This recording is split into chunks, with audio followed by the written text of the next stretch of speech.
காரன்பேட்டை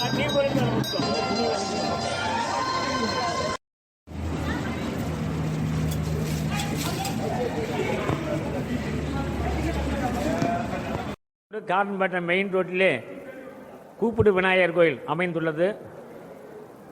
இந்த கோயிலுடைய சிறப்பு என்னவென்றால் சுயம்பு வடிவிலே விநாயகர் வீற்றிருக்கின்றார்.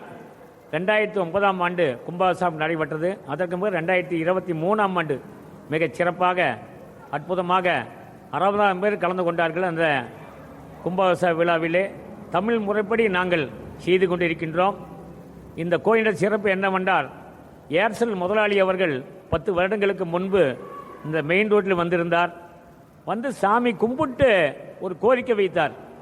அந்த கோரிக்கை வைத்ததுக்கு பிறகு ஒரு 10 நாள் கழித்து வந்தார். நான் அப்பொழுது நான் வந்து கொண்டிருந்தேன், சைக்கிளில் வந்தேனப்போ, ஐயா இந்த கோயில் வந்து சிறப்பு வாய்ந்தது அப்படின்னு சொல்லி நான் வந்து ஒரு குறிப்பிட்ட அளவு, அதாவது அன்றைய தினம் 10 வருஷங்களுக்கு முன்பு இந்த கனெக்ஷன் ஏர்செல் வந்து ஒரு குறிப்பிட்ட அளவு நான் வேண்டினேன்.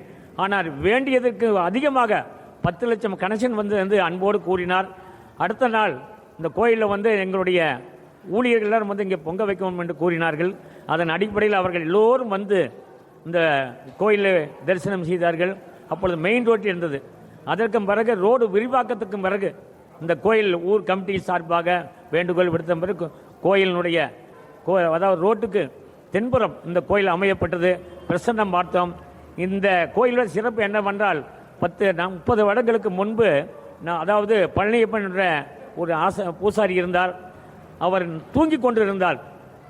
தூங்கி கொண்டு இருக்கும்போது உள்ளே வந்து புங்க மரத்தில் விநாயகன் வந்து வீட்டிலிருந்து தீ எரிஞ்சிட்டு இருந்தது. அப்போ நம்முடைய ஊரினுடைய சலவை தொழிலாளி பொன்னுச்சாமியினுடைய கனவில் கோயிலில் தீ எரியுது, உடனடியாக போன்னு சொல்லி பார்க்குறப்போ பூசாரி கோயில் முன்னால் படுத்திருந்தார். உள்ள தீ கொழுந்து விட்டு எரிந்தது. அந்த கனவில் வந்த சாட்சியாக அப்போ நாங்கள் ஊர் கமிட்டி எல்லாம் சேர்ந்து இந்த கோயிலை புதுப்பித்தோம். பேரூர் போய் அப்போ ராமசாமி அடிகளார் இருந்தார்கள், அவரிடம் கேட்டதுக்கு கோயில் அவர் அங்கிருந்து ஒருத்தர் வந்து பார்த்துட்டு பிரசனம் பார்த்து இந்த கோயிலை திருக்குட நன்னீராட்டு விழா செய்ய வேண்டும் என்று கூறினார்கள். அவருடைய அடிப்படையில் பெரிய ராமசாமியுடைய அறிவுரையின்படி நாங்கள் இந்த கோயிலை கும்பாபிஷேகம் செய்தோம். நான் 4 கும்பாபிஷேகம் இந்த கோயிலை செய்திருக்கின்றேன். அது இந்த கிராமத்தில் பிறந்ததுக்கு எனக்கு ஒரு பெரிய பாக்கியம். அதே நேரத்தில் கோயிலுக்கு வடபுறம் ஆஞ்சநேயர் கோயில், கருடாழ்வார் கோயில் அமர்ந்திருக்கின்றது. இந்த ஊருக்கு சிறப்பு என்னவென்றால் இந்த கோயிலும் ஆஞ்சநேயர் கோயிலும் பத்மாவதி ஸ்ரீதேவி பூமாதேவி வெங்கடாசல பெருமாள் வீட்டிருக்கின்ற ஒரு சிறப்பு தான் இந்த காரன்பேட்டை கோயில். இந்த கோயில் வந்ததுக்கு பிறகு காரன்பேட்டை டெவலப்மெண்ட் ஆச்சு. இந்த கோயில் வந்ததுக்கு பிறகு தான் காரன்பேட்டை டெவலப்மெண்ட் ஆச்சு. எல்லாரும் தினசரி 300 பேர் 400 பேர் வருவாங்க. மார்கழி மாதம் மிக சிறப்பாக நடைபெறுகின்றது. அதே ஆண்டு விழா, வருஷாந்திர விழா, எந்த விழா இருந்தாலும் சரி மக்கள் தரிசனம் பண்ணி கொண்டிருக்கிறார். தினசரி காலையில் 6 மணிக்கிலே தொடங்கி 12 மணி வரையிலும், மாலை 4 மணிலேருந்து 8 மணி வரையிலும் கோயில் திறந்திருக்கும். அதிகப்படியாக லாரிகள் வருவாங்க. சனிக்கிழமை மட்டும் 100 லாரிகள் வந்து தேங்காய் உடைப்பாங்க. அப்படி கோரிக்கை நிறைவேறுகிறது. இந்த சன்னிதானத்துக்கு வந்தால் எங்களுடைய தொழில் நல்லா இருக்கும்னு சொல்லி வேண்டுறாங்க. 100 லாரி இந்த ரோட்டில் எங்கேயுமே கிடையாது. அப்படி 100 லாரிகள் வந்து இங்கே அற்புதமாக தேங்காய் உடைத்து வேண்டிட்டு போவாங்க. அற்புதமான இந்த திருக்கோயிலை எல்லாரும் வந்து வணங்கும்படி நம்முடைய ஊர் கமிட்டியின் சார்பாக கேட்டுக்கொள்கின்றேன். வணக்கம். என்னோட பேர் செல்வராஜுங்க. காரணம்பேட்டை கொங்குல அறக்கட்டளையோட துணை பொருளாளருங்க. இப்போ இந்த விழா பார்த்தீங்கன்னா கோடைங்கால ஊர் கிராமத்துக்கு வந்து 7 ஊர் கட்டப்பட்ட ஊர்.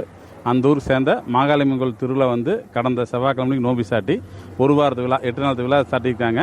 முந்தா நாள் செவ்வாய்க்கிழமைக்கு வந்து அம்மையலத்தில் கம்பம் போடுதல் நிகழ்ச்சி நடைபெற்றது. நேற்று காலை மாவிளக்கு, நேற்று மதியம் வந்து பார்த்திங்கன்னா விழா இறுதியை முடிச்சுங்க. இன்றைக்கி வந்து மஞ்சள் நீராட்டு விழா நடக்குதுங்க. இது வந்து சாமி சப்பரம் வந்து 7 ஊருக்கும் வர்றாங்க. அதனால் வந்து இந்த நம்ம ஊர் சார்பில் இது வரவேற்று அனைவருக்கும் மதிய சிறப்பான வரவேற்பு கொடுத்து இப்போ வந்து நம்ம கோயில் சார்பில் அன்னதானம் கொடுத்துட்ருக்குறோம். அனைவருக்கும் நன்றி.